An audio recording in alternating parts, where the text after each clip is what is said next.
Selamat malam, Kaltim Headline Malam kembali hadir bersama saya Rosmi Rahma. Sejumlah informasi penting akan kami hadirkan untuk Anda dan berikut di antaranya.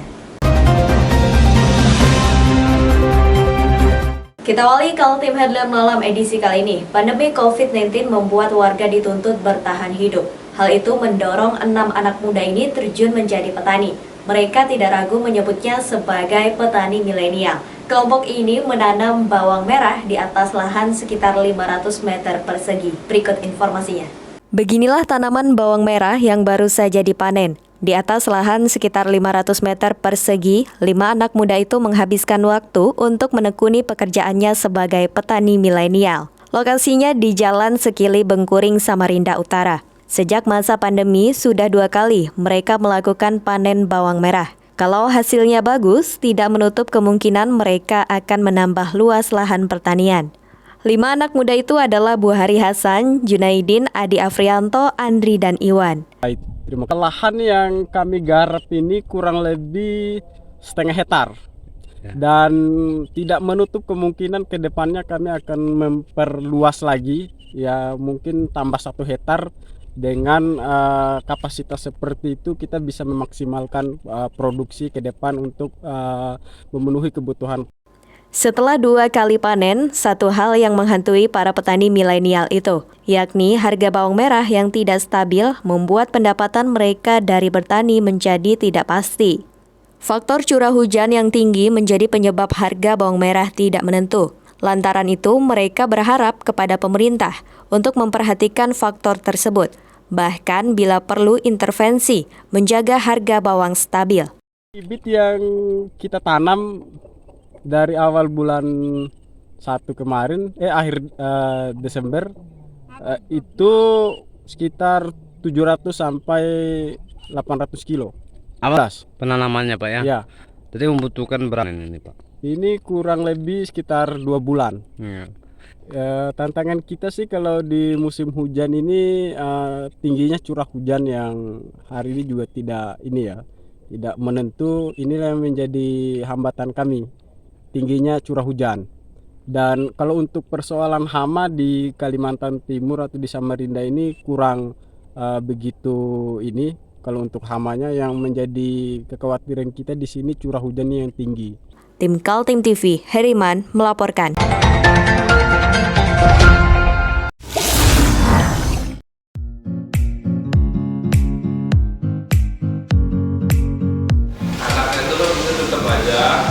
Cara mudah beriklan digital di Kaltim TV.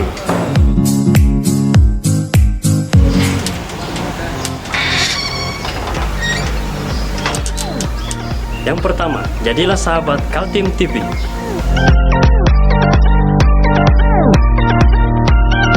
Dengan Rp1.000.000, para sahabat mendapat 20 kali tayang di slot berita kamu.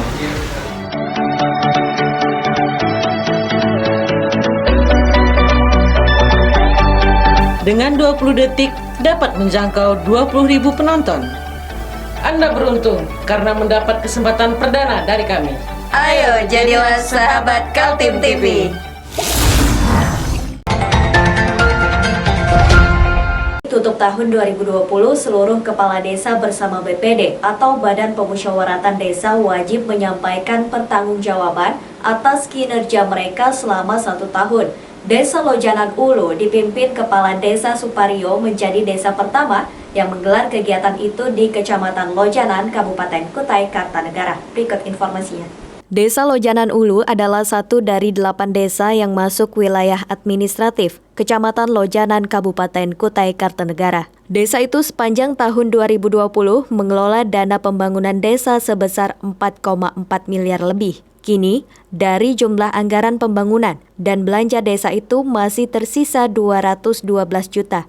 Kepala Desa Lojanan Ulu menyampaikan realisasi anggaran desanya tahun 2020 lebih dari 4 miliar. Mereka telah merampungkan berbagai kegiatan desa, mulai dari penanganan kasus COVID-19 sekitar 500 juta, hingga membangun 15 rumah warga yang sebelumnya dinyatakan tidak layak huni. Itu adalah kewajiban kepala desa, salah satunya adalah menyampaikan penyelenggaraan kepala desa itu kepada bupati termasuk laporan ke keuangan. Itu wajib. Dan kenapa tanggal ini sudah bisa, bulan ini sudah bisa melaksanakan itu, karena di lapangan juga selesai. Verifikasi dari kecamatan alhamdulillah ya selesai. Ya kenapa tidak gitu. Dan alhamdulillah beberapa kegiatan baik tahap 1, tahap 2, tahap 3 itu selesai semua sudah. Jadi ya kita laporkan aja, sehingga kita tinggal nunggu di kegiatan-kegiatan untuk tahun berikutnya. Situasi pandemi COVID-19, warga desa Lojanan Ulu termasuk yang banyak terinfeksi virus. Catatan dari Kepala Desa dalam acara laporan pertanggungjawaban kinerja pembangunan dan keuangan desa, setidaknya akumulasi yang terpapar ada 143 orang, dengan jumlah yang sembuh 135 orang. Warga yang positif meninggal dunia 3 orang dan kini masih dirawat 4 orang. Camat Lojanan Muhaji mengapresiasi kinerja dari Kepala Desa Lojanan Ulu dan BPD serta para tokoh masyarakat. Desa Lojanan Ulu adalah yang pertama menyampaikan laporan pertanggungjawaban kinerja dan keuangan dibanding 7 desa lainnya. Sampaikan terima kasih dan penghargaan yang setinggi-tingginya kepada Pak Kades dan BPD Desa Lojanan Ulu, di mana beliau telah menyampaikan laporan kinerja penyelenggaraan pemerintahan desa dan pertanggungjawaban keuangan desa di depan BPD dan seluruh masyarakat yang hadir. Ini artinya bahwa Pak Kades telah melaksanakan tugas dan tanggung jawabnya dengan baik dalam rangka penyelenggaraan pemerintahan. Karena memang di antara 8 desa yang ada di Kecamatan Lojanan, baru Desa Lojanan Ulu yang melaksanakan laporan pertanggungjawaban. Insya Allah nanti desa-desa yang lain yang... Tim Kaltim TV, Hardin melaporkan.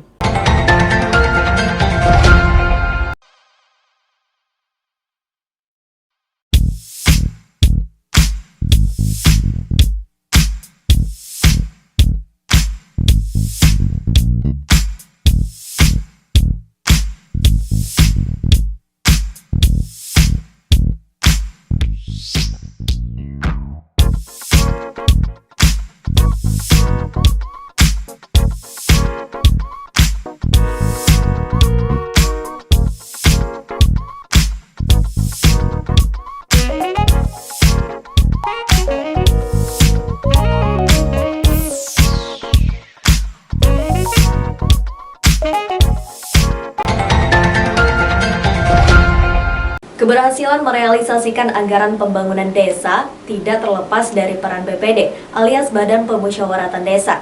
Begitu juga di Desa Lojanan Ulu, Kecamatan Lojanan, Kabupaten Kutai Kartanegara. BPD di sana berperan besar dalam pengawasan realisasi anggaran. Sejak pemberlakuan Undang-Undang Desa Nomor 6 Tahun 2014, pemerintahan desa diberikan otoritas mengelola langsung daerahnya. Sejumlah anggaran pun ditransfer langsung ke rekening desa dan setiap tahun harus dipertanggungjawabkan oleh 2 komponen pemerintahan desa, yaitu Kepala Desa dan BPD atau Badan Pemusyawaratan Desa. Desa Lojanan Ulu, Kecamatan Lojanan, Kabupaten Kutai Kartanegara, tahun 2020 lalu menerima transfer anggaran desa senilai 4,4 miliar lebih. Dari nilai tersebut, masih ada silpa atau sisa lebih penggunaan anggaran sebesar 212 juta, sehingga siap digelontorkan kembali menambah anggaran desa tahun 2021. Kepala Desa Lojanan Ulu Suparyo sudah menyampaikan LPJ, atau laporan pertanggungjawaban di depan BPD dan juga Camat Lojanan serta tokoh-tokoh masyarakat. Penyampaian LPJ itu termasuk tercepat dibanding desa-desa lain di wilayah administratif Kecamatan Lojanan.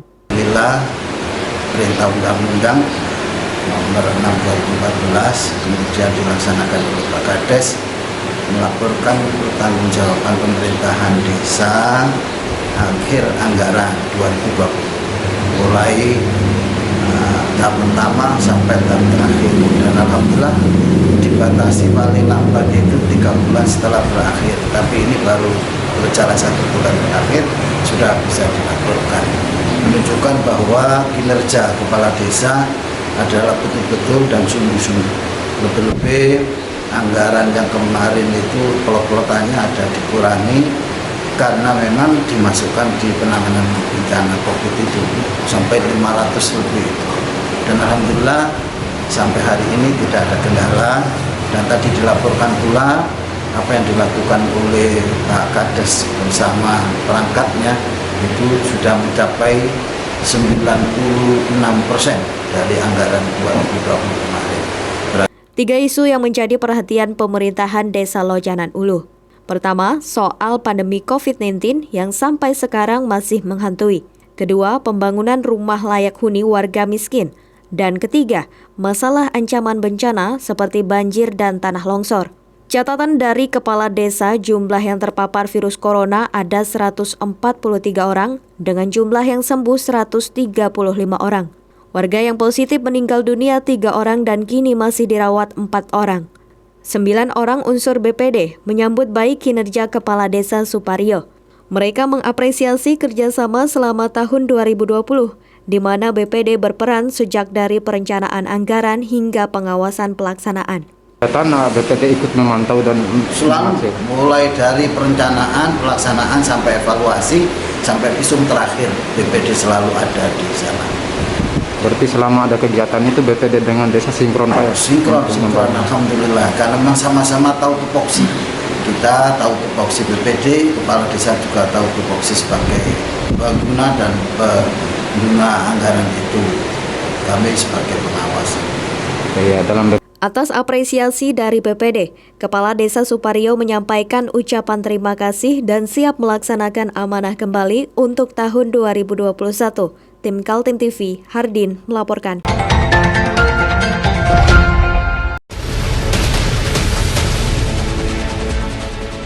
Mari kita memerangi virus corona dengan mematuhi imbauan pemerintah.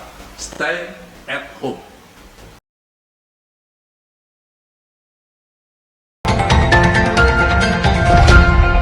Kita beralih ke informasi selanjutnya. Komisi 2 DPRD Kaltim melalui anggotanya Sutomo Jabir bersuara keras mengenai rekrutmen jajaran direksi perusahaan daerah yang belum dilakukan pemerintahan Provinsi Kalimantan Timur. Jika tidak sesuai harapan atau masih ada nepotisme, dia tidak akan menyetujui jika akhirnya Perusda meminta anggaran dari DPRD.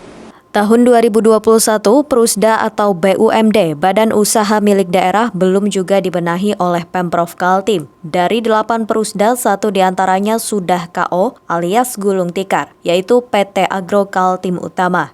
2 orang direksinya sudah berada di dalam tahanan dan kini diadili di Pengadilan Tipikor Samarinda karena tuduhan korupsi. Uang Pemprov sebesar 27 miliar amblas. Tidak ingin mengulangi lagi carut-marut di dalam Perusda, jajaran Komisi 2 DPRD Kaltim menyerukan kepada Pemprov untuk melakukan pembenahan secara besar-besaran. Kebetulan seluruh Perusda kecuali Bank Kaltim Tara sudah habis masa tugas para direksinya, termasuk badan pengawas, sehingga bisa dilakukan perombakan. Kita harus segera melakukan rapat mengingat Perusda ini saat ini semua masa kepengurusan direksi, hampir semua masa kepengurusan direksi, komisaris, dewas itu sudah berakhir di bulan November kemarin. Sehingga seyogianya sekarang pemerintah sudah melakukan tahapan rekrutmen atau tahapan pemilihan dewas maupun komisaris maupun jajaran direksi baru Perusda-Perusda kita yang ada sekarang. Kalangan DPRD menginginkan sistem rekrutmen tidak lagi berbau nepotisme, apalagi dengan sengaja menunjuk orang-orang dekat yang berjasa sebagai tim sukses saat pemilu gubernur yang lalu. Sistem rekrutmen nepotisme sangat rawan terjadinya tindak korupsi. Menurut Sutomo Jabir, DPRD menggunakan fungsi pengawasan secara maksimal, termasuk hal rekrutmen jajaran direksi, karena mereka adalah orang-orang yang diberi tanggung jawab mengelola modal perusahaan yang berasal dari uang rakyat. Ya mungkin rekrutmen dirut apa yang tidak sesuai dengan kompetensi mereka. Oh iya, kita tidak dukung. Artinya meskipun dia seakan kan kewenang kepala daerah nih untuk karena pemegang saham KPM-nya kan pemerintah daerah nih. Kalau misalnya itu tidak dilakukan kemudian mengangkat, ya kita tidak dukung. Kita tidak akan pernah menyepakati lagi kalau dia minta duit. Untuk ini kan semua ini belum penyertaan modal kita ini kan belum cukup itu semuanya kan. Nah, kalau itu dilakukan sama seperti kelistrikan. Kelistrikan kemarin udah tahun lalu kan udah hearing juga dengan kita, memaparkan rencana bisnis ke depan, meminta tambahan tambahan penyertaan modal. Nah, ini kan tentu belum bisa langsung kita sepakati. Nah, kalau misalnya yang metodenya kita tidak sepakat, orang yang kemudian menduduki tidak sepakat, ya sudah segitu aja. Silahkan aja angkat, tetapi jangan pernah berharap bahwa kita menyetujui anggaran yang akan diajukan nanti untuk mengembangkan BUMD itu. Kan begitu. Tim Kaltim TV, Hardin melaporkan.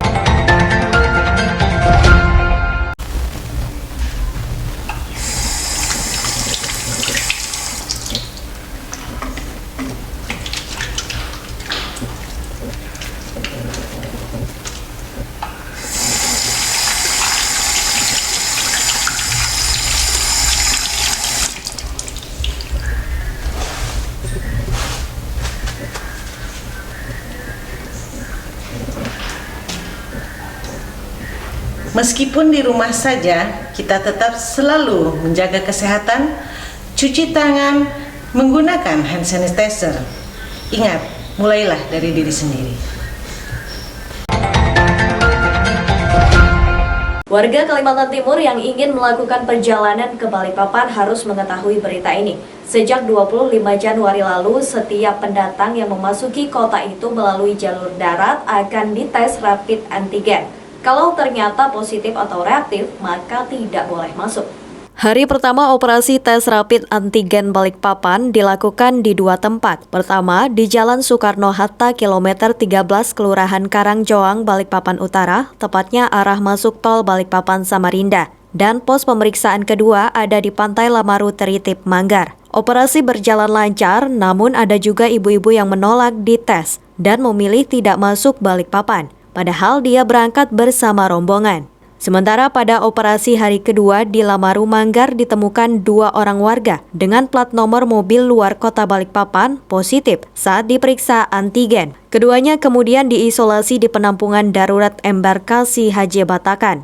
Di kilometer 13. Ya, hari ini saya didampingi Pak Kasdim, Kabakop ini Polres, Kepala Dinas Kesehatan memantau, kita memulai melakukan pemeriksaan di darat. Jadi ada 3 hal yang kita lakukan pemeriksaan. Pertama, menjalankan protokol kesehatan apa tidak. Kalau tidak menjalankan protokol kesehatan maka dilakukan denda. Kedua, surat-surat mobilnya, kendaraannya memenuhi syarat tidak, itu juga kita periksa. Dan ketiga adalah pemeriksaan kita secara acak kepada penumpang yang dari luar Balikpapan, apakah dia dalam posisi yang negatif atau reaktif. Kalau nanti dia reaktif dengan pemeriksaan antigen kita, maka dia dipersilahkan untuk kembali dan kita akan laporkan kepada Dinas Kesehatan setempat. Kalau dia warga Samarinda, kita laporkan ke DKK Samarinda. Kalau dia warga Kukar, kita laporkan ke Kukar. Kalau dia Bontang, kita laporkan bahwa yang bersangkutan dalam posisi yang reaktif yang harus ditindaklanjuti. Tapi dia tidak boleh masuk ke Balikpapan. Operasi yang serupa kita lakukan juga di wilayah Teritip. Ya, jadi yang masuk dari daerah Samboja akan dilakukan di operasi di Teritip.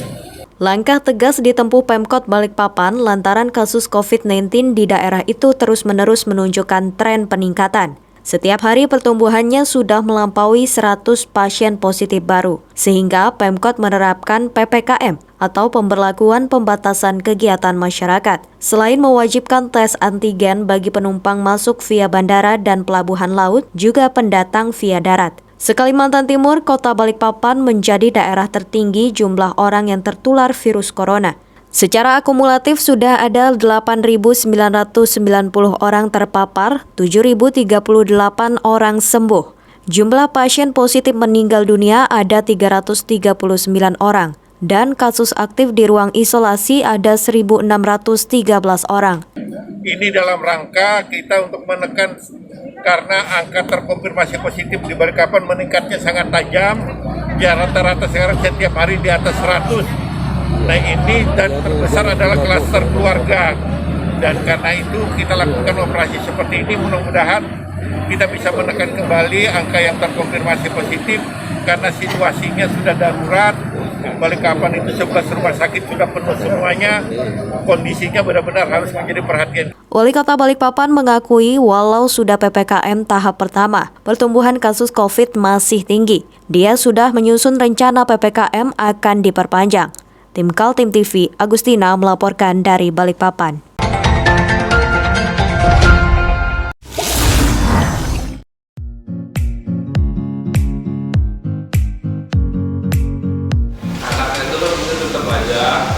Cara mudah beriklan digital di Kaltim TV.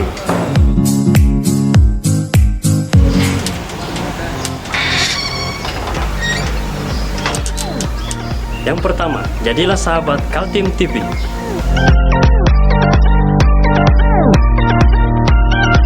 Dengan Rp1.000.000, para sahabat mendapat 20 kali tayang di slot berita kamu.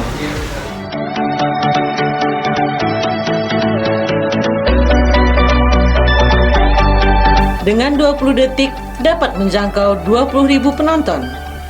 Anda beruntung karena mendapat kesempatan perdana dari kami. Ayo jadilah sahabat Kaltim TV.